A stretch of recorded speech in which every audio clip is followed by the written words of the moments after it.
Well, good afternoon, dear listeners.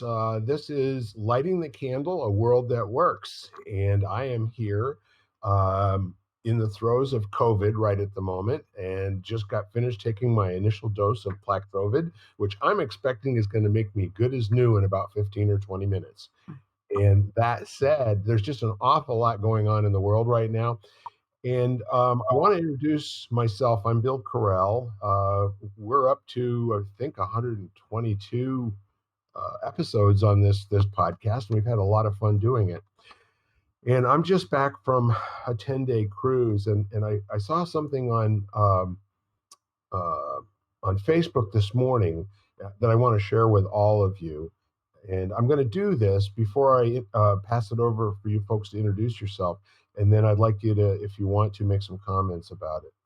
This is a parable that I've heard many times over my lifetime, and I've heard different attributions, but it usually is coming from Native American lore, and the it goes like this: An old Cherokee told his grandson, "My son, there is a battle between two wolves inside of all of us.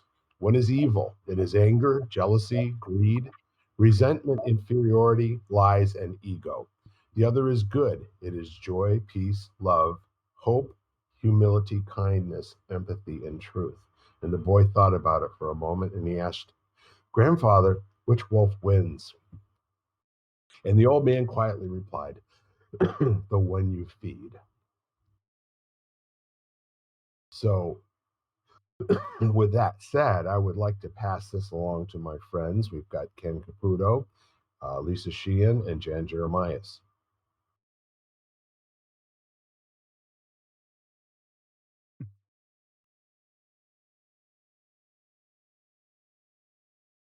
It's asking me if I'm talking, and the answer is in a fashion.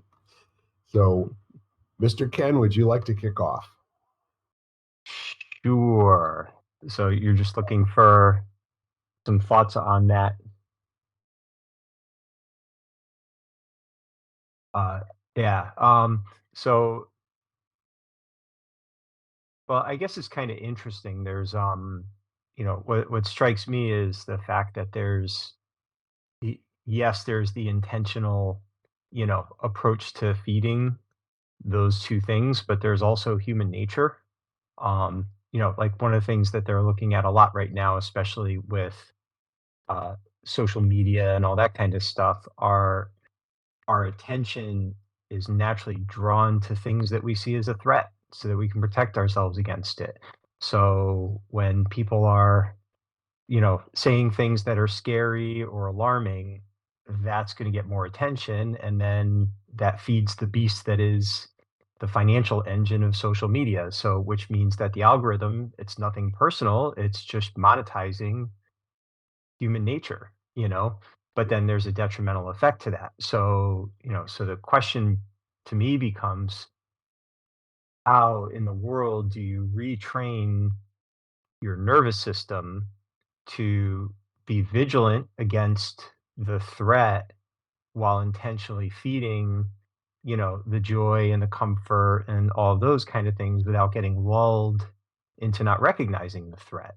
So there's a balance here, so neither both of those wolves are necessary on some level. It's just about the ratio and how you function successfully in a quickly evolving and changing society and really human condition overall. I like it, and it's very thoughtful, as usual.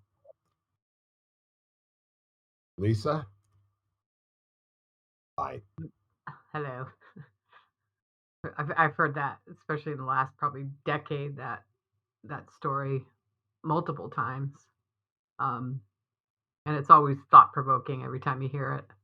I love what Ken said. I mean, Ken's always good at seeing both sides of almost anything, which is or all sides of almost anything, I should say.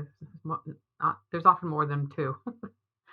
um, but I've been taking a philosophy class and um, well, negative thinking is one of the things they speak about, and of course, the social media harps on that that negative aspect often. Um, but the phrase is basically the fruit of negative thinking is endless suffering and grievances. And the solution, the cure for that is to remember that phrase. Yeah. So I thought that was kind of interesting. So anytime I mean what came to mind after Ken was speaking too is like anytime it hits you is to take it in yourself and then realize it doesn't have to affect you, kind of thing. That's how it feels to you, and then take it from that vantage point. Mhm. That's what I came up with instantly. That's great. Anything else? No, I'm complete. Miss Jan, how are you? I'm okay, thank you. I also have heard that story a number of times. Always love it.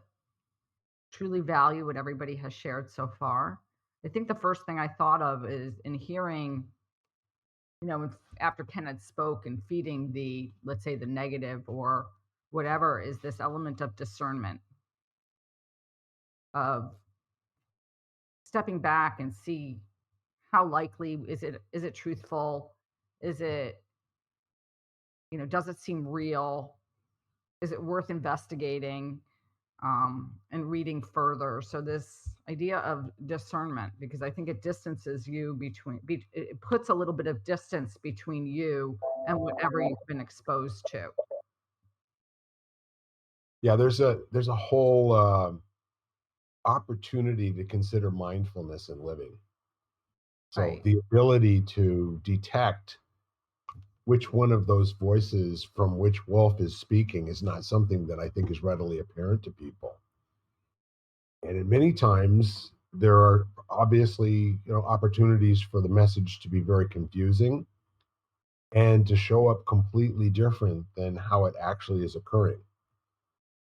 So for example, somebody who's used to someone who speaks loudly being angry might conflate the two of those things as being equal.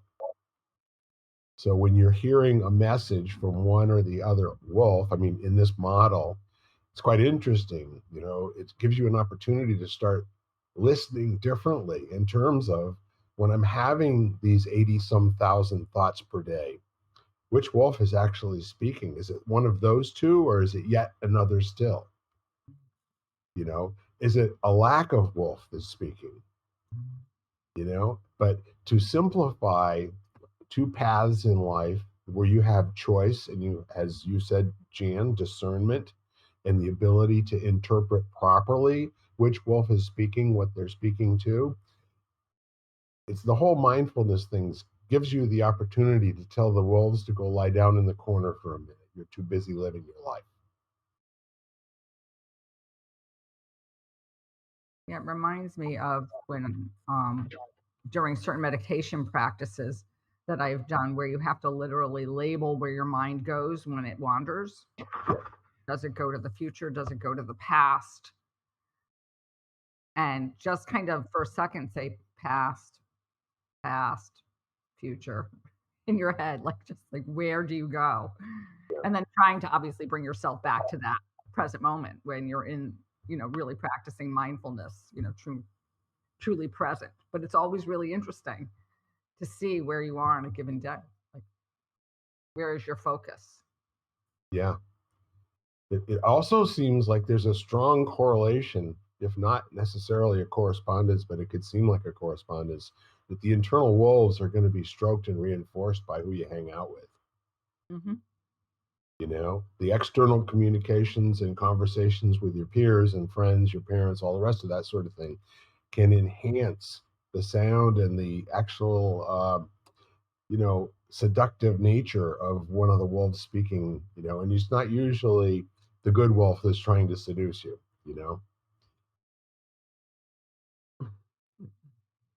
Actually, the good wolf can definitely seduce you as well. It's kind of someone I was working with. He saw joy as kind of in the category of negative experiences. Not really negative, but detrimental because you can become addicted to joy.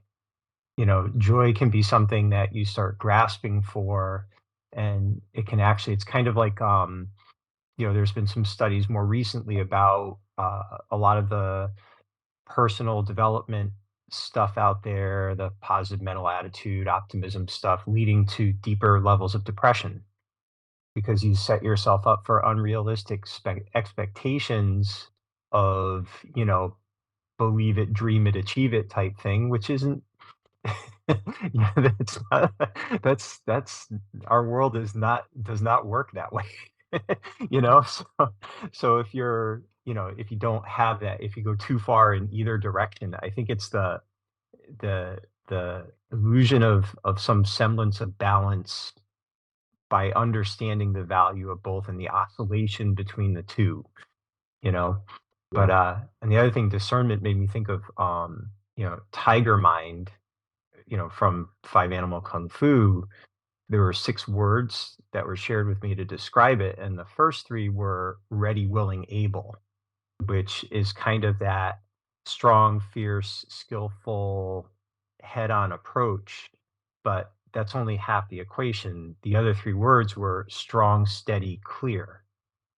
And I think a lot of times, like you see that meme about lions, not sheep.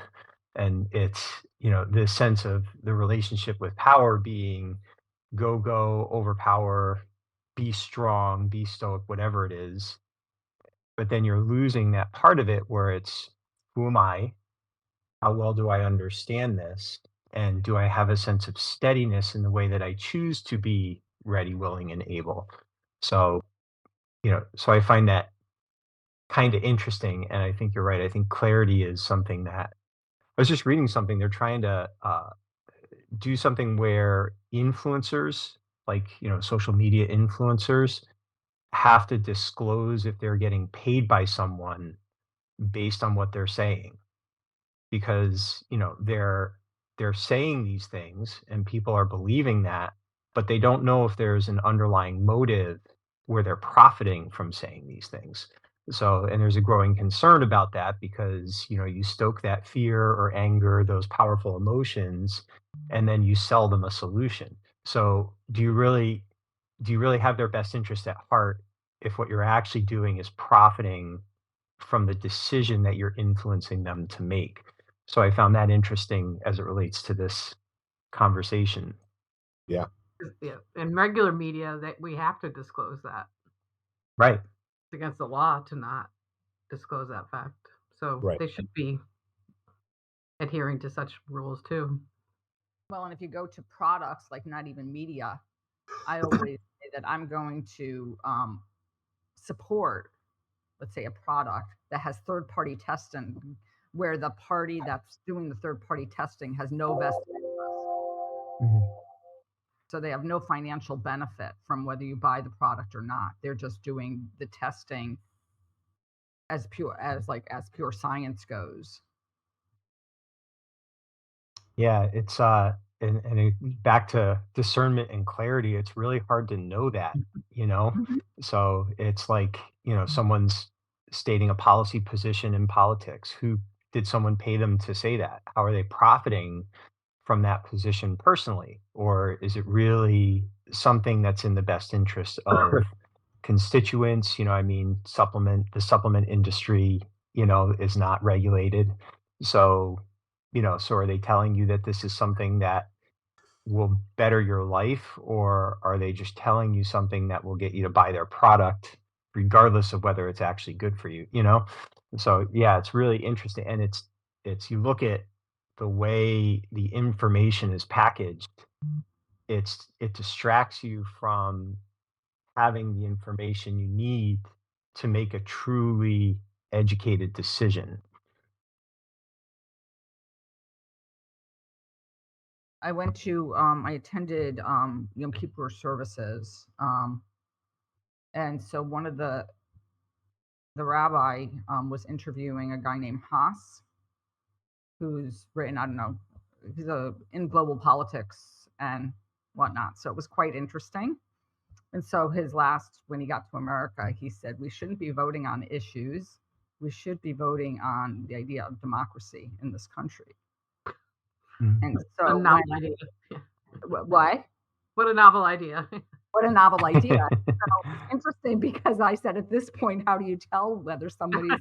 actually, that's their focus these days?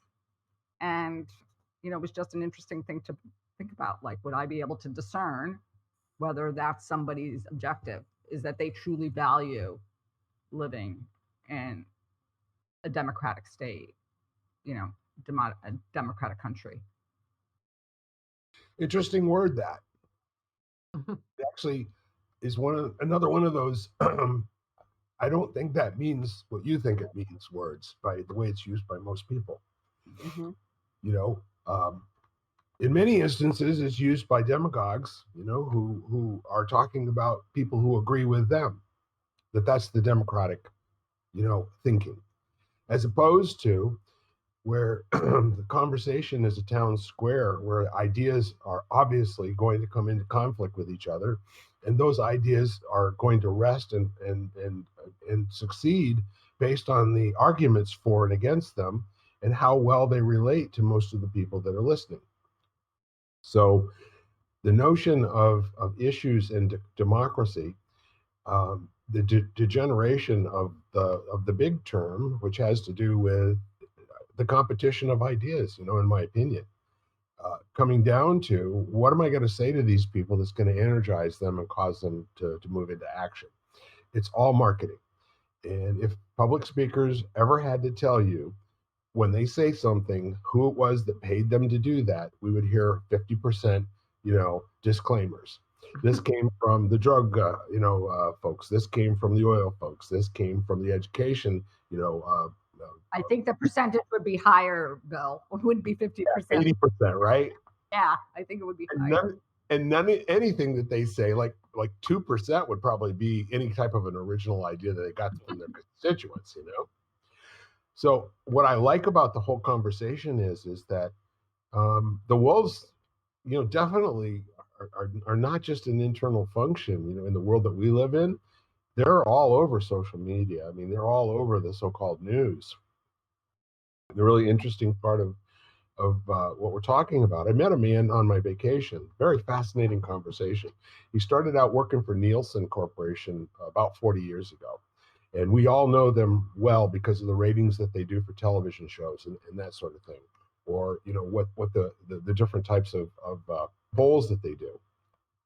So they also do custom programming to go out and find out two things for major corporations and for the government is what are people interested in now and how do they want to get that information and what are they going to respond to positively to. They get paid millions and millions of dollars a year to go get answers to those questions so that they can then find out how the messaging needs to go in order to be the most powerful demagogues without revealing who it was that paid for it. And he said this is a far more interesting bit than trying to figure out, the set top people who were what channel are they watching, and are they watching the Munsters or are they watching Wild Wild West?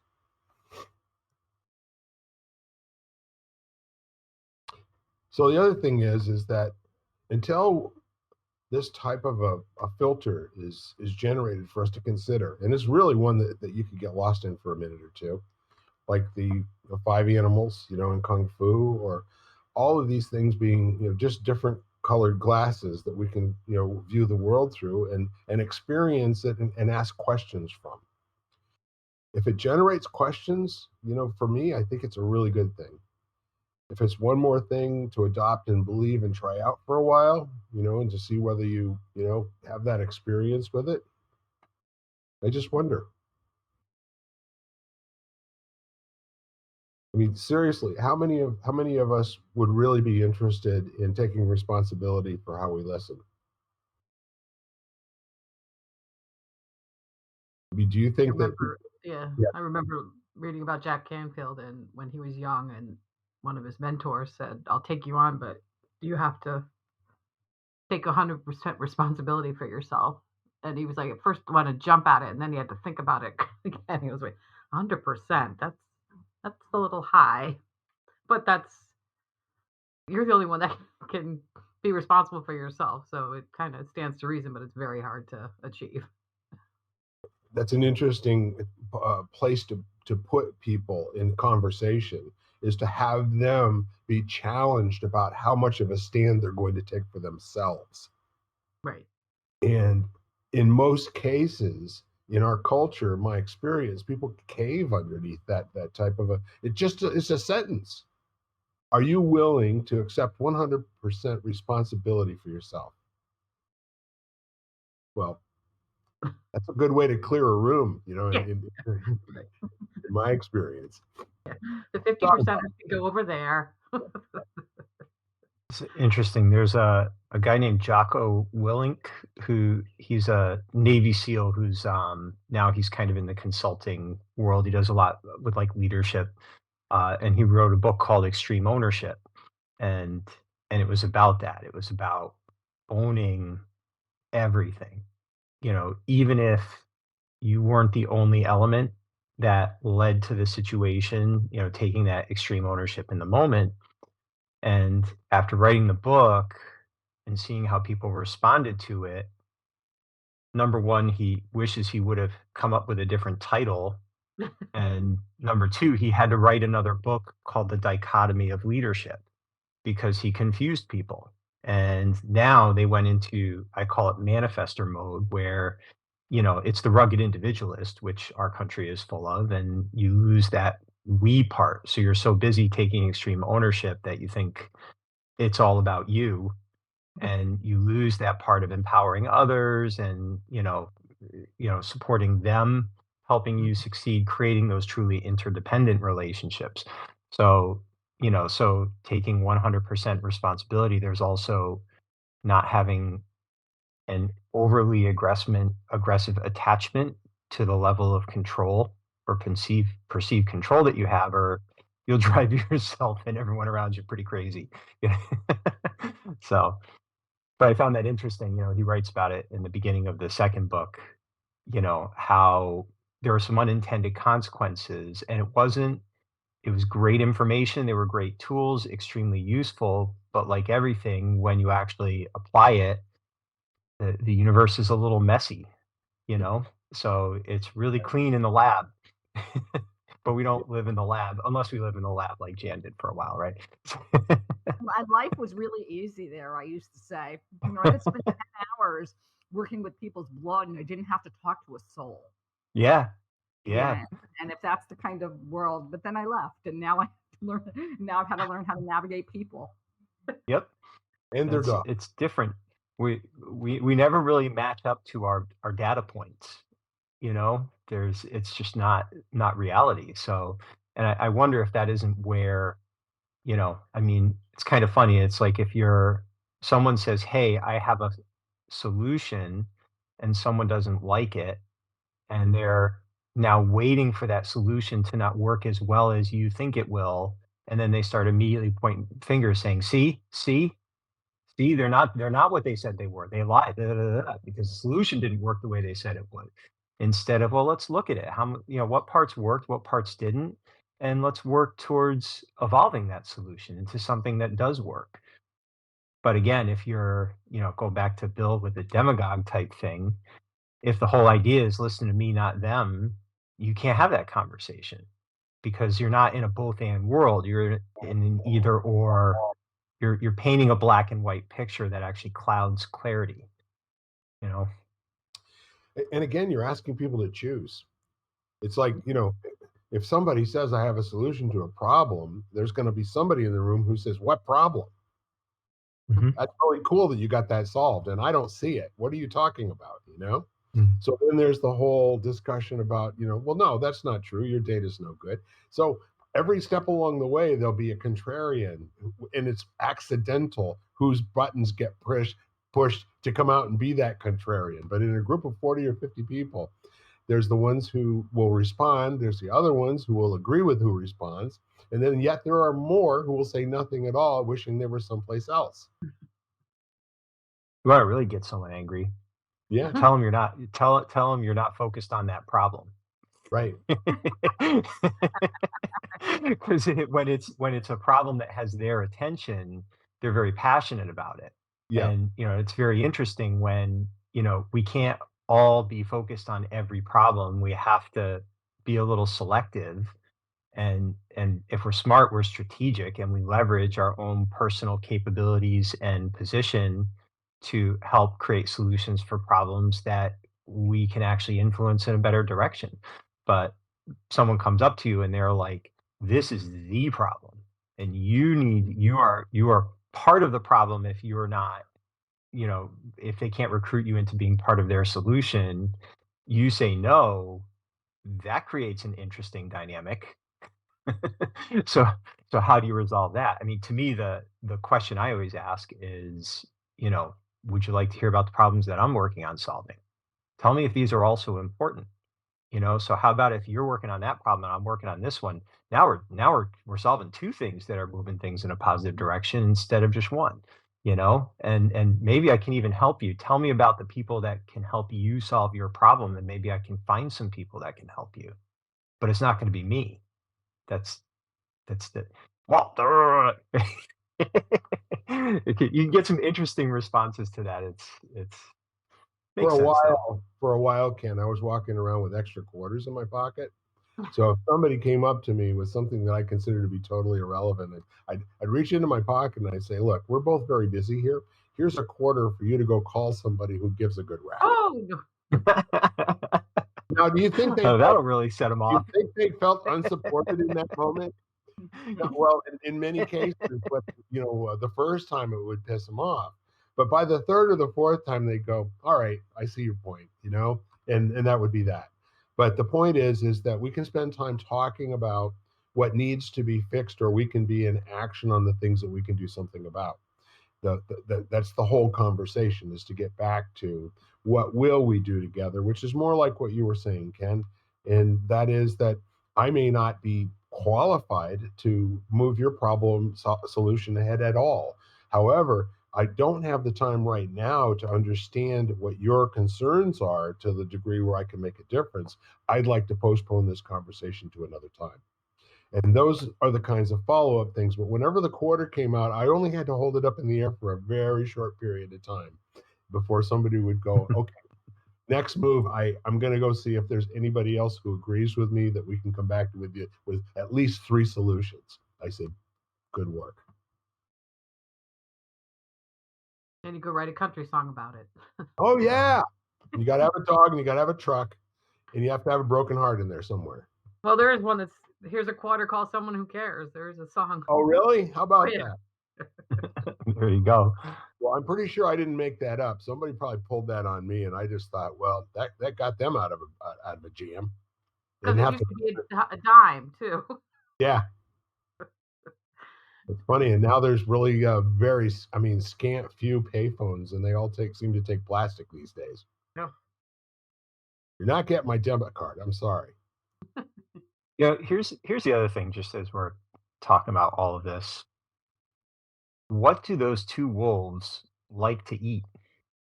Because that's different for every person. So like I just listened to this woman being interviewed. She's an entrepreneur, and she has a business, and it's not like a huge, they make like $2-3 million a year doing what they do. But they run it as a true profit share. So like in the years where they weren't able to disperse all the profits amongst the staff, they actually bought everybody new cars. Like, from the owner of the business right down, everybody makes a pretty comparable amount of salary or wages or whatever it is. And then, the idea is for there not to be a lot of disproportionate profit for the owner. And that's the way that they run the business. So the wolf that they would feed, that fear wolf would be, we're getting greedy, we're keeping too much of the profit, we're creating an unbalanced management versus employee pay system or benefit system, whatever it is, right? But someone else who maybe, like, one of the business I'm looking at, it's going to require money that I don't have. It's going to require a lot of money, which means that I do have to focus on profit for investors, because why would they invest in it? I have a responsibility to make their money back. So I can't give away all the profit, because then that's not fair to the people that are taking the risk of injecting money into a concept when I don't have enough money to do this on my own.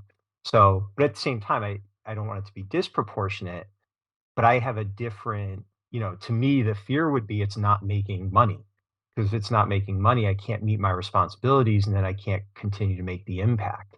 So if I was if I inherited $100 million, I'd have a very, very different, paradigm of that, because it would be my own money and my own risk, and my relationship to how that business is successful would be very different. So, so I think for everyone, some people, they're very, I want to be left alone and I want to live my life on my terms. And, so that being taken away from them, that's the fear wolf for them. Others are like, I want to be part of a community and I'm willing to sacrifice and give up things that I personally want for the greater good. So their wolf is going to be different the way it's fed. So what does your wolf want to eat? And do you know that about the people you're talking to? So the wolf wants to eat your attention. The one you listen to is the one you're feeding. So while your fear wolf is telling you're not making a profit, your good wolf on the other side is saying that's what you knew was going to happen. This is what should be happening. You're winning. Your products are liked. So there'll always be this competition for your attention, and you only grow the conversations that you don't offer the quarter to the wolf who's telling you to be afraid, and say, go call somebody who gives a good rap.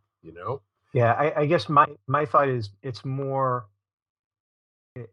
we can make assumptions that, so you're talking to someone and you're making an assumption that they're feeding one of their wolves because their wolf is like your wolf.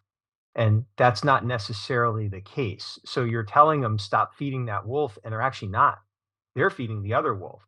But from Right. your perspective, so it was like just being clear on what fears are and why you have them, what that joy and that kind of thing. I mean, Michael Jordan was, he was very egocentric in the way he played because he was going to deliver championships. And Tim Grover writes about it in his books, Relentless and Winning.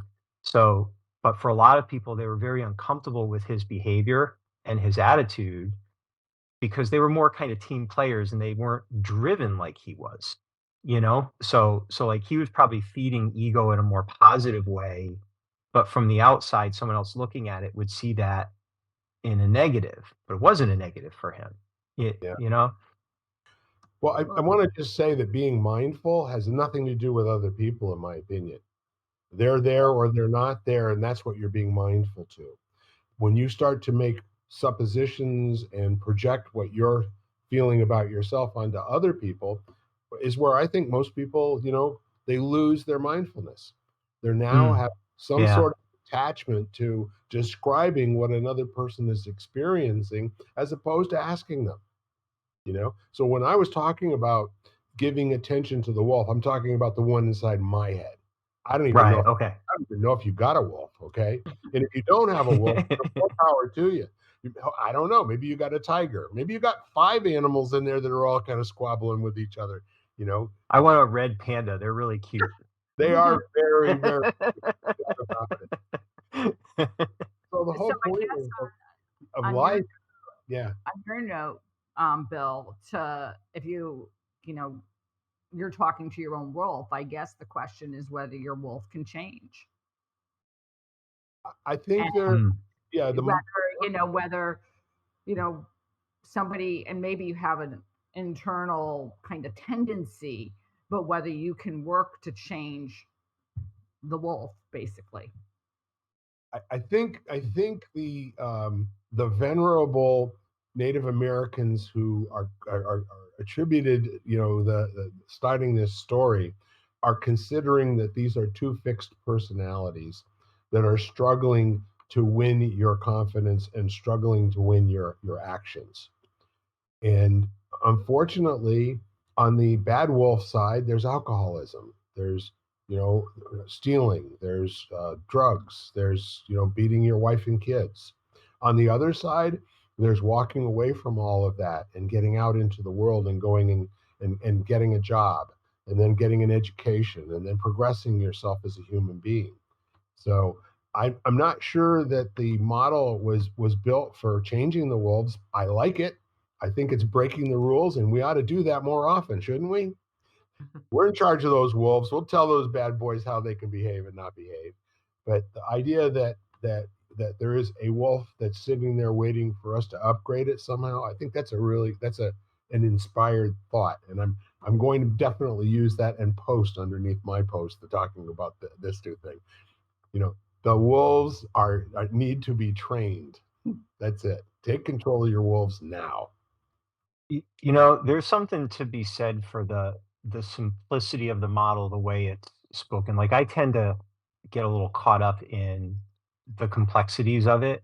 Yeah. And you're right. And I wonder if it's more getting to know your wolf more intimately over time, you know? So like as the weather systems of your life come and go and you get tested, like I was in a pretty abusive relationship for a while, and what it brought up against me was there would have been some justification to kind of be an ass, you know, in response. I would have been justified. And I came up against these deep-seated kind of back against the wall core values that I'm not going to let someone else change me from a person committed to kindness, you know, even when it's undeserved or even when I really don't want to be kind. I want to be angry and I want to be mean and I want payback or revenge, you know, like all of those things. So that's like, you know, so, and I, in a sense, you know, again, actually, it's funny. Tim Grover talks about this. We all have this shadow side, this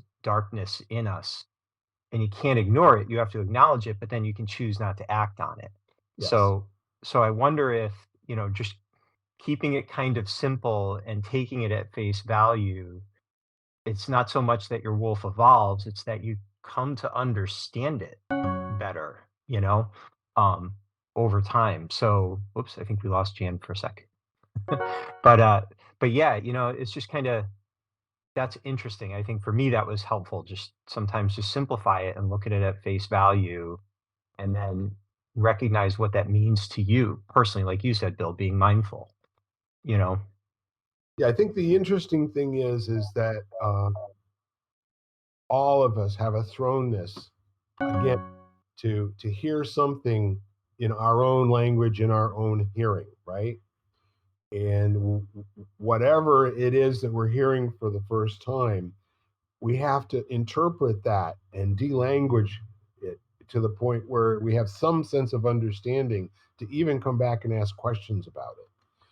And I think the really, really neat thing about some of the disciplines that I've worked with is that the mindless by rote memorization is extremely important at the beginning. The changing the words to the Lord's Prayer could be cool, after you're in a group of people that all are completely adept in what every single word means for them, and then can powerfully share and upgrade the group interpretation of it, for example. Or it could be, a nursery rhyme or something of that nature that gets upgraded by a group of people who have decided that not only can it be this, and then so when we hear a story, it's like when you speak about, the Stoics, and I have no grounding in that. I have to hear it the way that I hear it. And if I'm a good listener, for example, I will come away with a question, recognizing that I have zero understanding at this moment, that there's more inquiry, there's more investigation, there's more things to do. And I got to tell you, had I had these kinds of symptoms that I had for the first 10 or 15 minutes of this call, I probably would have declared off, but I'm starting to clear up now. I had a great morning.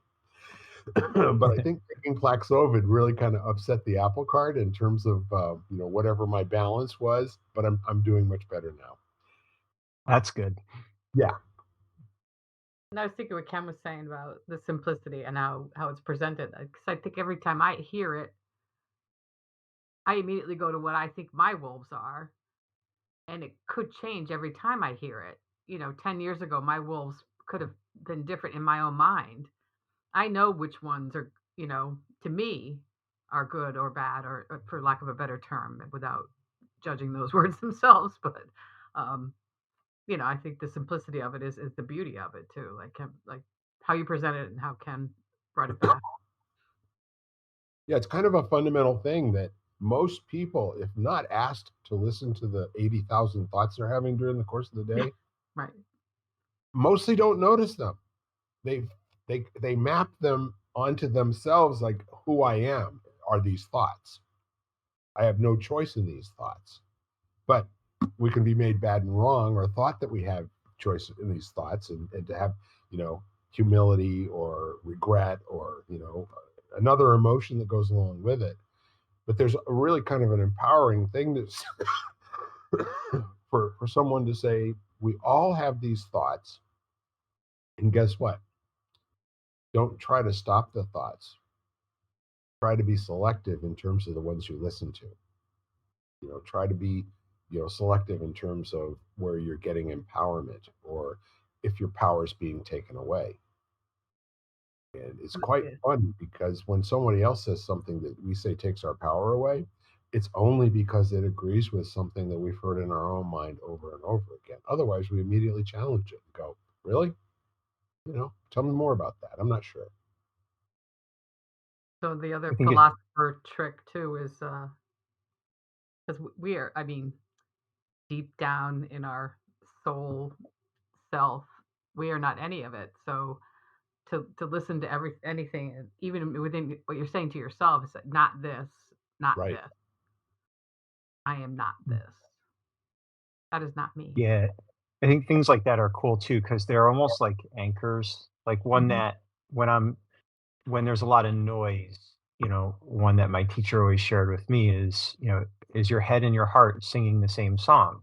Mhm. And I loved that. And it doesn't matter about what the heart actually is, or the head, or the mind, or consciousness. None of that matters. It's just a simple way to bring your attention to, is there alignment?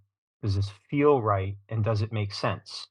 And if those two things come together, then for the moment anyway, it's probably true, at least for me, So, but having that little anchor, like that expression with him kind of with this evil grin and this twinkle in his eye, like I get a picture of him saying it, Yeah. and it just helps me, like, now we're back to discernment and clarity, you Mhm. know, through simplicity, so just asking yourself the question, which wolf am I feeding? Just that. Now you have a different reference base for the noise, you know, piercing it. And the I other find thing, go ahead, Jan. I was going to say something about what you said earlier, but go ahead. it. But what I also find helpful is to realize that is, I think it was Thich Nhat Hanh who said that it's just an emotion that's within you, and not like that. If you're feeling angry, it's not all that you are. And so their phrase is always, "I have anger within me." So it kind of takes, it's not like I am angry, because that isn't all you are. You are many things and you're all aspects. And so it's like, I have that feeling, and that feeling is within me, as opposed to identifying in totality with that, whatever that emotion is, or whatever that aspect is. and in Gaelic, it's My favorite Thich Nhat Hanh thing, the non-toothache. You ever hear that? I don't think I ever heard that one. He said, "Do you have a toothache right now? no. If you don't, celebrate that." Yep. Mhm. If you do when you Celebrate have one. the lack of a toothache, That's And right. it's just I was like, "That's so simple and so deep," Right. at the Right. same time. And in Gaelic, the way it's translated is sadness has come upon me. It's not me. Mm, Kind I of like drink. that. Yeah. Yeah. And it's the same idea. So you're not identifying, it's not who you are. Right. It's interesting because all of, um, I would say, every professional anything that has competition in it, uh, golf, tennis, football, basketball, baseball, poker, are all about being responsible for all of the thoughts that you have all of the time. There's nothing else that you have any control over other than not empowering, what's coming in from the outside. So for instance, in order to be a successful poker player, you have to be in a situation where other people at the table cannot do things that get you off of what in your gut is the right thing to respond to. And maybe, using the mathematical formulas in terms of how I should, play my cards next. But the whole idea of visualization in my mind it comes 100% from being totally mindful in a situation. When you now have to have the universe look like the ideal that you have in your mind, and that's where each little piece has to be done in succession. And if I do well, for instance, like in a Texas Hold'em tournament with 200 or 300 people in it, it's only because I am totally mindful to the hand that is occurring right now, and I'm never attached, like we call it getting married to a hand. I'm never attached to my pocket aces or my pocket kings or whatever it is. And the same thing happens, I think, when I listen to someone like Tiger Woods. And Tiger at one point said, when I lose the ability to create in the real world what I see in my internal world, I know I'll be done as a golfer. And that's really kind of a lot to ask of yourself, but that tells you the level that somebody like that, really the pressure that they put on themselves. The first time I ever heard the word visualization was in Jack Nicklaus's book, I think he wrote it in the early 1960s, Golf My Way. And reading that book helped me so much in terms of being able to read greens and to see how the ball was going to, move from one direction to the next. And at one point, it was only important, not necessarily to put the ball in the hole or hit the ball well, was to actually see the ball go the directions that I thought it was going to go and that I visualized. And the same thing is true with poker. Until you have enough experience with anything, all the rest of it is just theory, you know? And Ken, when you're riding your bicycle, you have an intention about, anticipating the road that that is coming ahead and the line that you want to take in terms of getting into a turn or something of that nature. And the planning that you're doing in the present that's also informed by, is the road wet or is it dry? Is there gravel on the road? Are there other things that are here that are not usually here? Are there things that I need to be mindful of in order to execute this and keep my speed up and execute and get things done that I need to? Yeah, it's always an interesting dance because you've got, you at that point, you've prepared however you prepared, and now you're going to see how that shows up. Right. But yeah, I mean, this most recent one where it's, you're looking up a ski mountain and it's a 2K run. You've got to take it a step at a time, but then you also have to be very conscious of what your body's telling you so that you don't blow yourself up halfway there. So it's this dance, and in your head you've got all these voices saying, go a little easy, don't get too tired, and then the other part of you saying, nah, you're okay. You're feeling a sensation some might call pain, but you can handle it. So it's like, you can't disregard all of those voices. You have to kind of befriend them all, and and then just know how much of them to feed, and it's like it's a dance. It's interesting. Yeah. Dancing with Wolves. Mhm. Yeah. Yeah. Has that Well, and been then there's the external part too, because there's, like if you're in a race, it's not all about you.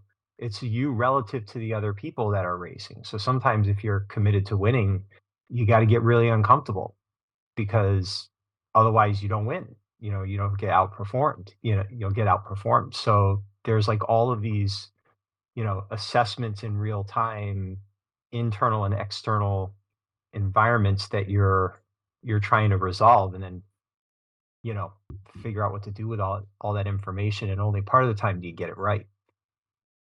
Yeah, that's especially true. And I don't think the three of you have well, maybe you have, Ken, a little bit. Has anybody played Texas Hold'em poker in a large group of people? No. No. It's all about having an amazing ability to notice everything going on at the table at the same time.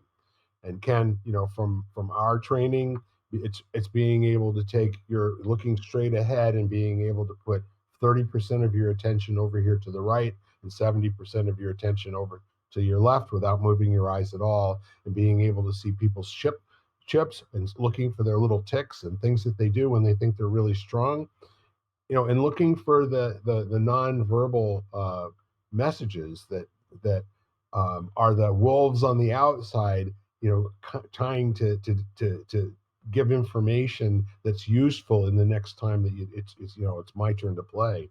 And when I'm really successful in a tournament, it feels great. But I almost never give myself any credit for having gotten that far. I give myself credit for being in the moment. It has nothing to do, the outcome typically has very little to do with the way that I play. It has a lot more to do with the actions that I take and the way other people play in response to how I play.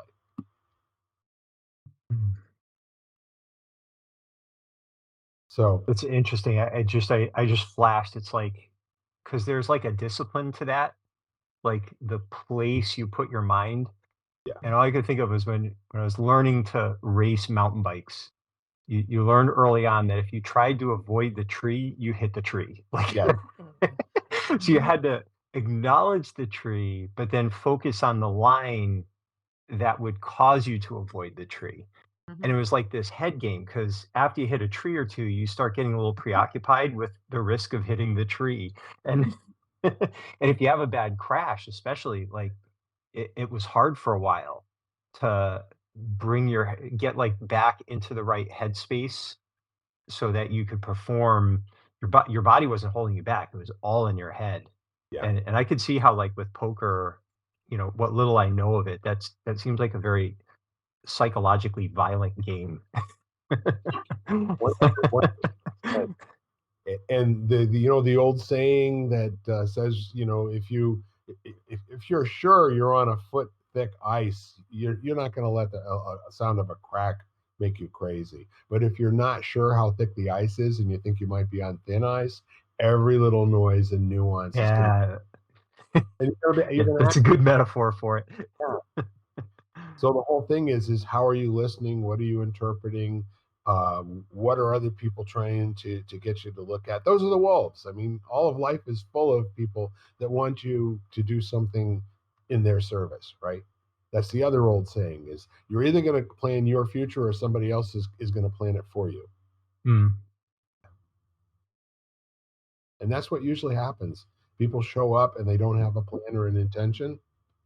They don't usually do very well. But the people who have an intention to have a stack size by the time that we go from 300 people on 30 tables, down to 20 tables with 10 people apiece, and that stack size needs to be this big.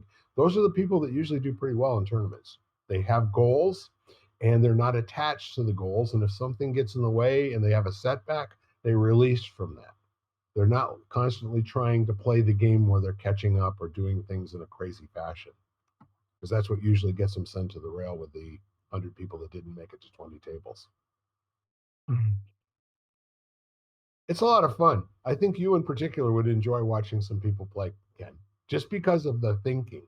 And Yeah, no, it definitely sounds very interesting to watch that, the underlying process of the people playing the game. yes. So typically people who are chess masters or backgammon masters are very, very good Texas Hold'em poker players. That would make sense. Always looking 3, 4, 5 moves ahead. If I do this, what's going to happen? What's the response from over here? And when that happens, what am I going to do? So that you know that you're getting information by placing a bet or by checking. You're going to get some kind of information, and if that information tells you X, then you're going to keep playing. If it tells you Y, you're going to fold. That's really lovely. Yeah, Ding, ding, ding. Your beat again. There we go. Bye-bye, Avetta Global.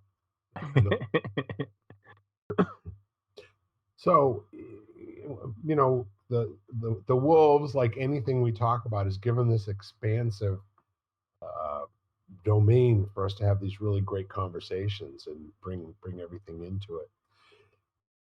And Jan, I appreciate your perspective in terms of wanting to train the wolf.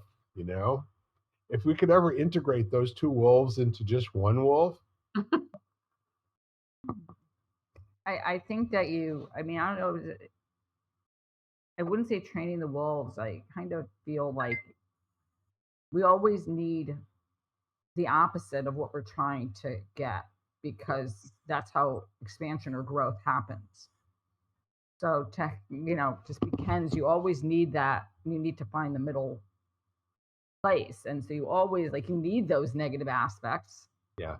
Because I think it just shows you what you, like, let's say, what you don't want to feed.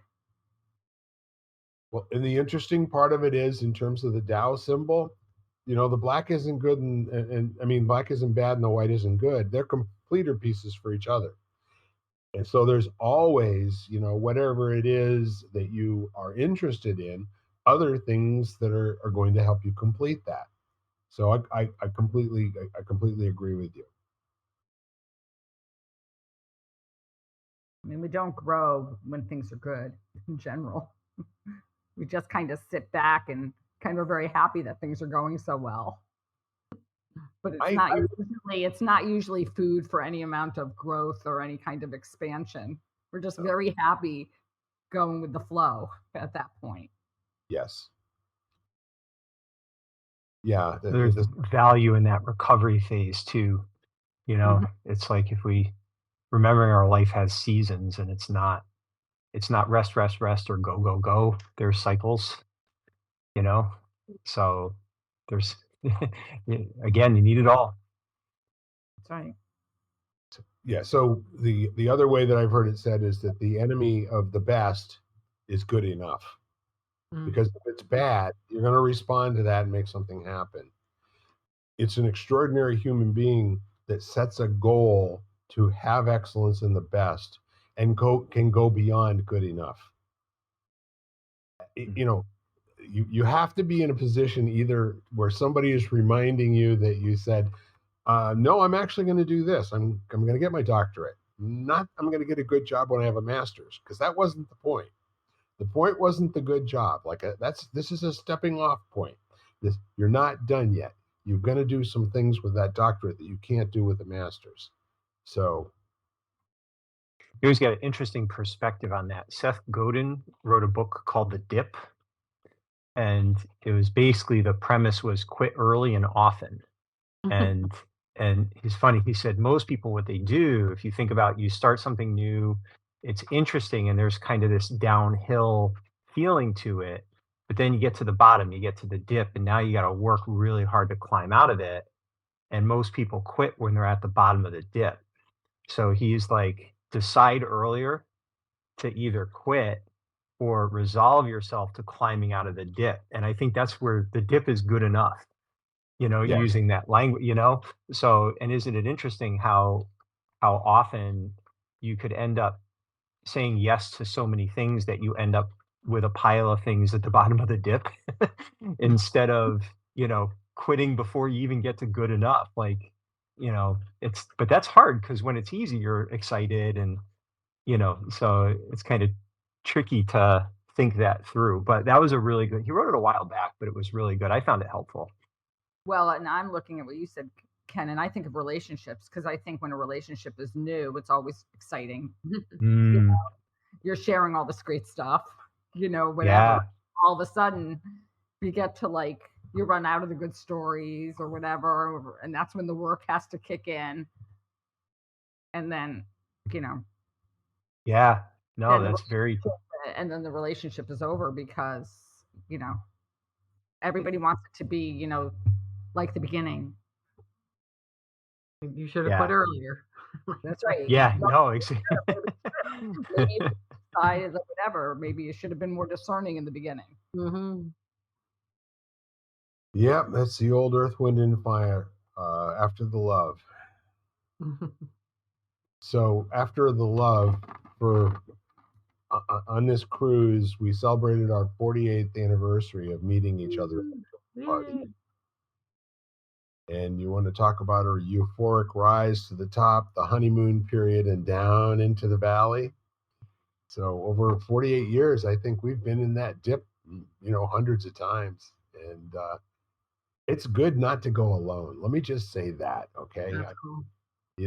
I most likely would have tagged out at the bottom of a dip a long time ago if I didn't have my best. I think Congrats. relationships have lots of dips too, 100%. So, and sometimes relationships are so tricky because people change. Mm-hmm. So, you may realize, isn't that an interesting thing, especially if, you've made commitments and now you're in a place where the environment that you made those commitments in no longer exists. Yep. For whatever reason.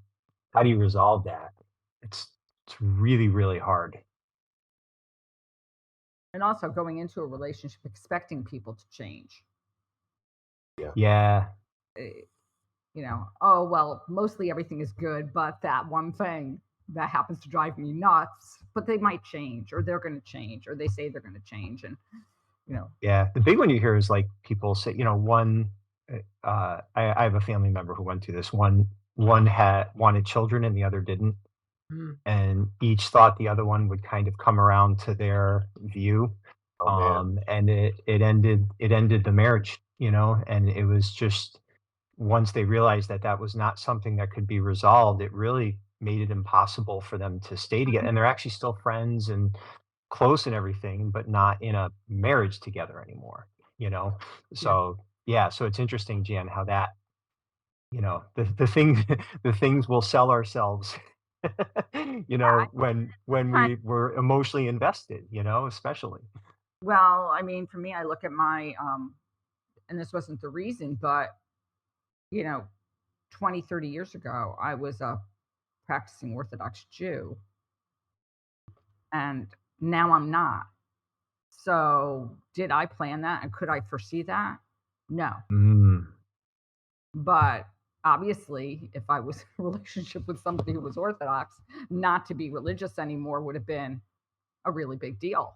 And it wasn't something that was planned, but it was something that evolved. Yeah. Boy, isn't that an interesting one to think about, your relationship with a higher power, whatever that may mean to you, True. and how that relationship serves you and changes. I bet you there's multiple dips, yeah, in that as well. Exactly. And then, not to say, obviously, my belief in a higher power didn't change. It was just the way I believed changed. Right. Of that belief changed. The belief stayed the same. Yeah, so it was more the structure around that belief, Right. and the rituals, and yeah, that kind of thing. That changed. Yeah, no, it's very interesting.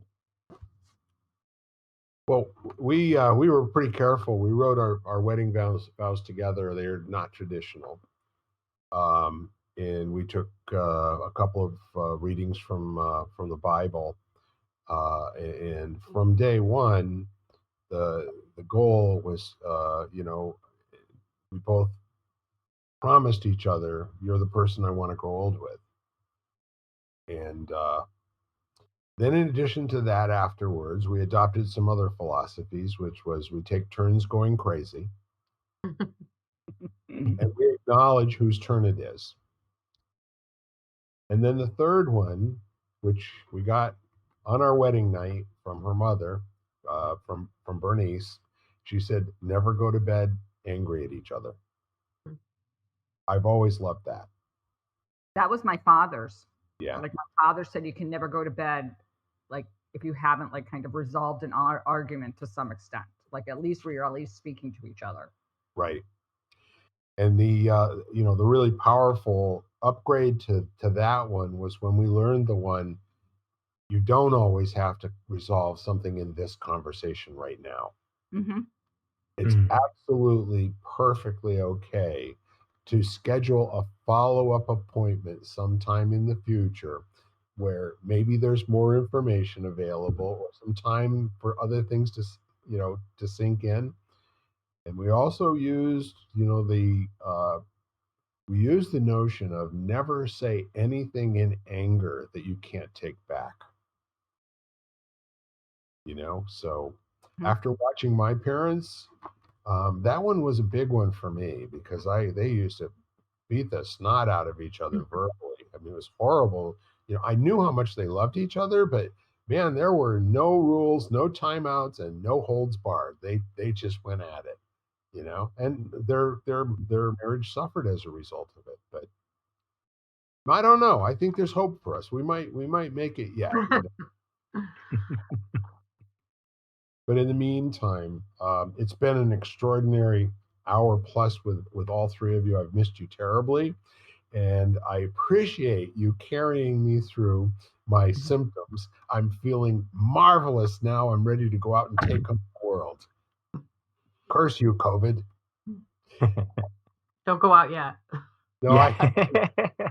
we're not doing that. But the point is that this was spiritual feeding for me, in addition to getting my Paxlovid, which is hopefully going to diminish my symptoms. But in the meantime, you at home, thank you very much for always really kind of spurring us along and being the magnet that draws us ahead, so that we have the opportunity to really just give our best to every conversation.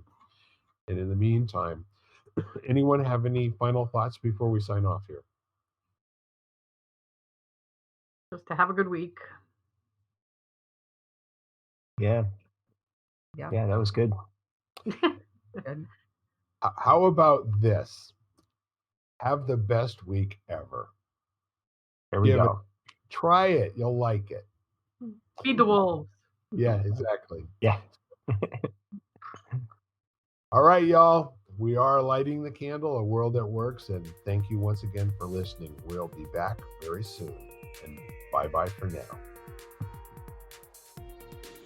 You've been listening to Lighting the Candle, a world that works, part of the Exvadio Podcast Network.